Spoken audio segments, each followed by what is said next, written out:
2024 లేదా 25లో డిగ్రీ లేదా బీటెక్ చదివారా? సాఫ్ట్‌వేర్ జాబ్ కోసం ఎదురు చూస్తున్నారా? అయితే కోడ్ జ్ఞాన్ 100 డేస్ కోర్సులో చేరండి. జాబ్ సాధించండి. బంజారాహిల్స్ పోలీస్ స్టేషన్ పరిధిలో ఓ దారుణ ఘటన చోటు చేసుకుంది. జనరల్‌గా మనం చూస్తున్నాం ఇప్పుడు చిన్న పిల్లల్ని రకరకాలుగా హింసిస్తున్నారు, లైంగిక దాడులకు పాల్పడుతున్నారు. అది పక్కింట్లో వాళ్ళు, ఎదురింట్లో వాళ్ళు అవ్వచ్చు, లేదంటే స్కూల్లో టీచర్స్ కావచ్చు, క్లాస్మేట్స్ కావచ్చు, కొన్ని సందర్భాల్లో సీనియర్స్ కావచ్చు, కొన్ని సందర్భాల్లో ఇలా రకరకాలుగా, లేదు అంటే కోచింగ్ సెంటర్స్లో కావచ్చు, ఇట్లా చాలా చూస్తున్నాం.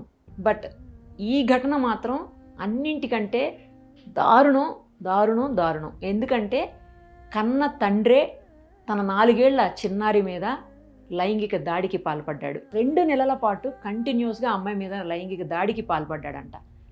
ఎంత దారుణం, ఎంత ఘోరం, అసలు వాడిని ఏం చెయ్యాలి మీరే చెప్పండి. తర్వాత ఆ పాపలో ఏదో చేంజ్ కనిపిస్తుందని తల్లి గమనించి హాస్పిటల్కి తీసుకెళ్ళి గైనకాలజిస్ట్కి చూపించారంట. గైనకాలజిస్ట్ చూసి నాకైతే గైనిక్ ప్రాబ్లం లాగా అనిపించట్లేదు, ఒకసారి పాపని సైక్రియాటిస్ట్ దగ్గరికి తీసుకెళ్ళమని చెప్పారంట. అక్కడికి తీసుకెళ్లారు మదరు. తీసుకువెళ్ళాక పాపని కౌన్సిలింగ్ చేస్తే, చిన్న పాప 3.5-4 ఏళ్ల పిల్లని ఎంతసేపు అని ఎలా అని కౌన్సిలింగ్ చేస్తారు, ఎలా చెప్తుంది ఆ పిల్ల అర్థమయ్యేలాగా కూడా. మొత్తానికైతే కౌన్సిలింగ్ తర్వాత ఆ పాప చెప్పిన దాన్ని బట్టి ఆ తర్వాత టెస్ట్ చేస్తే ఆ పాప మీద 2 నెలలుగా లైంగికంగా దాడి జరిగినట్టు రుజువైందంట. ఇంకా ఆ తల్లి ఆరా తీస్తే పూర్తి స్థాయిలో ఎవరు ఏంటని తండ్రేనని తెలిసింది. ఆ ఘటనతోటి ఆమెకు ఏం చేయాలో అర్థం కాక భర్త నుంచి దూరంగా వెళ్ళిపోయి ఆ పాప ఆమె కలిసి జీవిస్తున్నారంట. అప్పటికి కూడా వదలలేదు ఆ దుర్మార్గుడు. వాళ్ళు ఎక్కడున్నారో తెలుసుకొని అడ్రస్ వెతుక్కుంటూ అక్కడికి వచ్చి మళ్ళీ అక్కడ పాపని హెరాస్ చేయడం స్టార్ట్ చేశాడంట. ఇదేంటి అని చెప్పేసి అడ్డుకుంటే తల్లి, అంటే భార్య, నా కూతురు, నా ఇష్టం, నాకు అన్ని రైట్స్ ఉన్నాయి తన మీద, నేను ఏమైనా చేస్తానని చెప్పి సమాధానం చెప్పాడంట.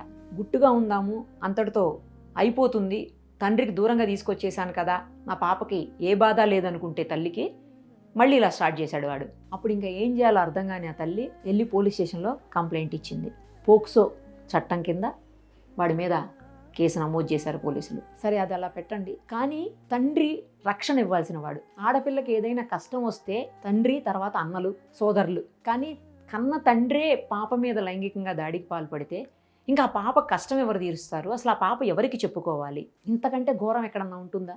బయట వాళ్ళ నుంచి కాపాడాల్సినటువంటి తండ్రే పాప మీద దాడికి పాల్పడితే అసలు ఏంటి, ఎక్కడికి పోతుంది ప్రపంచం, ఎటుపోతుంది? వాడు భార్యకి దగ్గరే ఉన్నాడు కదా, భార్య ఇంట్లోనే ఉంది కదా, పాప మీద ఎందుకు లైంగిక దాడి చేయాలి? ఎంత ఘోరం చెప్పండి. వాడిని ఏం చేయాలి అసలు? ఫస్ట్ గల్ఫ్ కంట్రీస్లో మనం చూస్తూ ఉంటాము, భయంకరమైనటువంటి శిక్షల్ని బహిరంగంగా అమలు చేస్తుంటారు.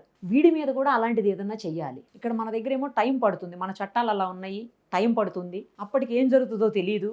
కానీ చిన్న పాప చెప్పలేనటువంటి పరిస్థితి. మొన్న ఈ మధ్యనే నేను మూవీలో చూశాను, బాలకృష్ణ గారి మూవీ, అది భగవంత్ కేసరి. ఆ మూవీలో బాలకృష్ణ హీరో, తర్వాత హీరోయిన్ ఏదో ఇష్యూలో పోలీస్ స్టేషన్కి వెళ్తారు. ఆ పోలీస్ స్టేషన్కి వెళ్ళినప్పుడు కరెక్ట్గా అదే టైంలో ఒక చిన్న పాపను తీసుకొని వేరే వాళ్ళు వస్తారు. ఏంటంటే ఇట్లా లైంగికంగా దాడి చేశారు, సమ్ ఆటో డ్రైవరో ఎవరో లైంగికంగా దాడి చేశారని చెప్తారు.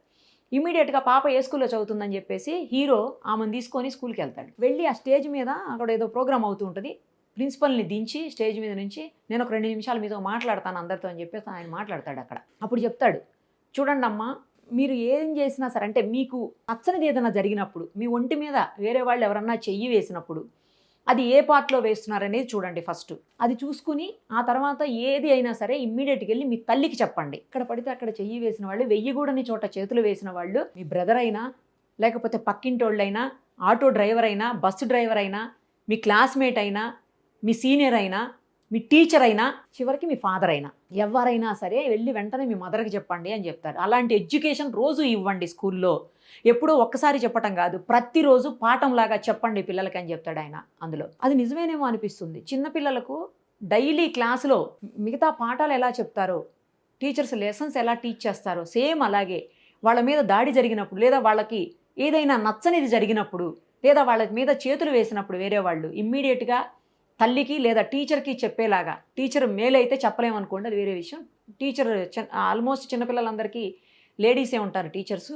సో ఇమ్మీడియట్గా తల్లికి అయితే చెప్పాలి అని చెప్పేసి చెప్తారు. 2 నెలల నుంచి ఆ పాప మీద, నేను ఇందాక చెప్పిన ఘటనలో తండ్రి నుంచి లైంగిక దాడి జరిగిందంటే ఆ పాప చెప్పలేకపోయింది. తల్లే గమనించి పాపలో మార్పులని, కొన్ని ఇబ్బందుల్ని గమనించి హాస్పిటల్కి తీసుకెళ్ళడం, ఆ తర్వాత సంఘటన బయటపడడం. సో ఏం చేస్తే ఇలాంటి వాళ్ళు మారతారు? ఎందుకు ఇంత దారుణంగా ప్రవర్తిస్తున్నారు? కన్న కూతురు, నీ రక్తం పంచుకు పుట్టింది కదా బిడ్డ, నీ రక్తమాంసాలు పంచావు కదా పిల్లకి. అలాంటి పిల్ల మీద దాడి చేయడానికి నీకు చేతులు ఎలా వచ్చాయి? నీకు అసలు మనసు ఎలా అంగీకరించింది? నువ్వు మనిషివేనా? అసలు చెప్తుంటేనే నాకు ఒక రకమైన బాధగా ఉంది. మరి ఆ తల్లి ఎలా భరించిందో, వాడిని ఏమీ చేయకుండా ఎలా వదిలేసిందో నాకు అర్థం కావట్లేదు. అంటే బయటికి రాకూడదని చెప్పేసి ఆ వివరాలు ఏమీ కూడా పోలీసులు వెల్లడించలేదు బయటకు. పేపర్లో అయితే న్యూస్ వచ్చింది కానీ పోలీసులు అయితే వెల్లడించలేదు. కానీ ఆలస్యంగా వచ్చింది అది కూడా. ఆమె అప్పటికీ చాలా కాలం భరించి ఆ తర్వాత కేసు పెట్టింది భర్త మీద. కానీ ఇంత దారుణంగా ప్రవర్తిస్తున్నారు మనుషులు. అసలు మనుషులా పశువులా అర్థం కావట్లేదు. మనం గతంలో కొన్ని వింటుంటాం, పాము తన పిల్లని తానే చంపుకుంటుంది, తన గుడ్లు తానే తింటది అని చెప్పేసి. ఇది కూడా అదేనేమో, అదే బాపతలాగా అనిపిస్తుంది. కఠినమైన శిక్షలు ఇమ్మీడియట్గా అమలు చేయాలి ఇలాంటి వాళ్ళ విషయంలో. అలా చేస్తేనే ఉన్నాయి, చట్టాలు అయితే ఉన్నాయి, కఠినంగానే ఉన్నాయి. కానీ ఇమ్మీడియట్గా శిక్షలు పడితే చాలా చోట్ల చూస్తున్నాం మనం. అప్పుడు ఇలాంటివి జరగకుండా ఉంటాయి. 16 నెలల పసిపాపం చేశారు వరంగల్లో. ఆ కేసులో శిక్ష పడింది అనుకోండి యావజ్జీవం, అది తర్వాత విషయం.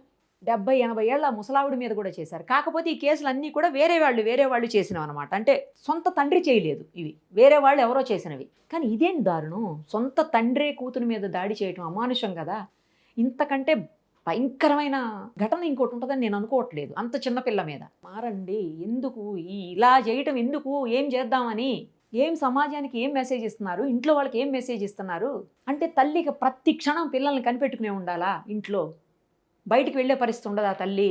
దయచేసి ఇలాంటి వాటిల్లో పోలీసులు కూడా స్పీడ్గా యాక్షన్ తీసుకోవాలి. త్వరగా ఛార్జ్షీట్ వేసేసి వాళ్ళని ఎంత వీలైతే అంత తొందరగా విచారణ చేసేసి కోర్టుల్లో కూడా శిక్ష వేస్తే, ఆ శిక్షలు కూడా భయంకరంగా ఉంటే ఇంకొకళ్ళు అలాంటివి చేయడానికి బహుశా భయపడతారేమో అట్లీస్ట్. అప్పుడైనా కొంతమంది చిన్నారులు ఇలా బలి అవ్వకుండా, ఎందుకంటే ఆ ఏజ్లో ఆ పిల్ల అలా జరిగింది అంటే ఒక ట్రామాకి వెళ్ళిపోతారు పిల్లలు. చాలా కాలం పాటు అసలు మగవాళ్ళని చూస్తేనే భయపడిపోయే పరిస్థితులు వస్తాయి. సో అలా జరగకూడదు అంటే, ఇలా పిల్లల్ని సేవ్ చేసుకోవాలి అంటే ఒకటే మార్గం, కఠినమైన శిక్షలు ఫాస్ట్గా అమలు చేయాలి. అలాంటివి గనక చేస్తే ఇలాంటి ఘటనలకి కొన్నింటికైనా కనీసం చెక్ పెట్టే అవకాశం ఉంటుంది. సుమన్ టీవీలో మీ పర్సనల్ అండ్ బిజినెస్ ప్రమోషన్స్ కోసం కింది నెంబర్కి కాంటాక్ట్ చేయండి.